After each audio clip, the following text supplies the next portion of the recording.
The First Puritan Christmas Tree by Anonymous.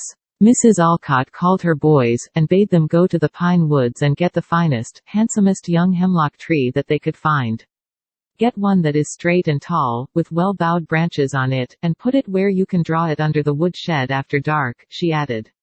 The boys went to Pine Hill, and there they picked out the finest young tree on all the hill, and said, "We will take this one." So, with their hatchets they hewed it down and brought it safely home the next night when all was dark.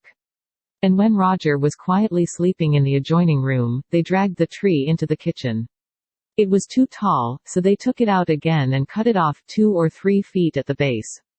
Then they propped it up, and the curtains being down over the windows, and blankets being fastened over the curtains to prevent any one looking in, and the door being doubly barred to prevent any one coming in, they all went to bed. Very early the next morning, while the stars shone on the snow-covered hills, the same stars that shone 1600 years before on the hills when Christ was born in Bethlehem, the little Puritan mother in New England arose very softly. She went out and lit the kitchen fire anew from the ash-covered embers. She fastened upon the twigs of the tree the gifts she had bought in Boston for her boys and girl. Then she took as many as 20 pieces of candle and fixed them upon the branches. After that she softly called Rupert, Robert and Lucy, and told them to get up and come into the kitchen. Hurrying back, she began, with a bit of a burning stick, to light the candles. Just as the last one was set aflame, in trooped the 3 children. Before they had time to say a word, they were silenced by their mother's warning. "I wish to fetch Roger in and wake him up before it," she said. "Keep still until I come back." The little lad, fast asleep, was lifted in a blanket and gently carried by his mother into the beautiful presence. "See, Roger, my boy, see," she said, arousing him. "It is Christmas morning now. In England they only have Christmas boughs, but here in New England we have a whole Christmas tree." "Oh mother," he cried. "Oh Lucy, is it really, really true, and no dream at all?" "Yes, I see. I see. Oh mother, it is so beautiful. Were all the trees on all the hills lighted up that way when Christ was born? And, mother," he added, clapping his little hands with joy at the thought, "why, yes, the stars did sing. When Christ was born, they must be glad, then, and keep Christmas, too, in heaven.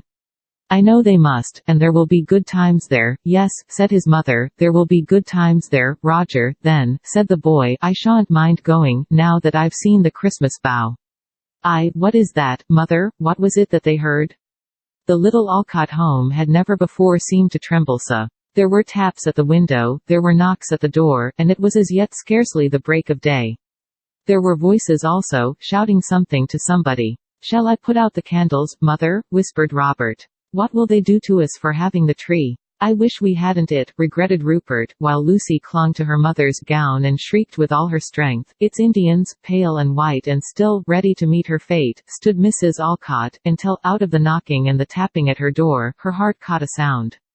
It was a voice calling, "Rachel! Rachel! Rachel, unbar the door," she cried back to her boys, "it's your father calling." Down came the blankets, up went the curtain, open flew the door, and in walked Captain Alcott, followed by every man and woman in Plymouth who had heard at break of day the glorious news that the expected ship had arrived at Boston, and with it the long-lost Captain Alcott. For an instant nothing was thought of except the joyous welcoming of the captain in his new home. "What's this? What is it? What does this mean?" was asked again and again, when the first excitement was past, as the tall young pine stood aloft, its candles ablaze, its gifts still hanging. "It's welcome home to father," said Lucy, her only thought to screen her mother. "No, child, no," sternly spoke Mrs. Alcott. "Tell the truth, it's a Christmas tree," faltered poor Lucy. One and another, pilgrims and Puritans all, drew near with faces stern and forbidding, and gazed, until one and yet another softened slowly into a smile as little Roger's piping voice sung out. "She made it for me, mother did. But you may have it now, and all the pretty things that are on it, too, because you've brought my father back again, if mother will let you," he added. Neither pilgrim nor Puritan frowned at the gift. One man, the sternest there, broke off a little twig and said, "I'll take it for the sake of the good old times at home."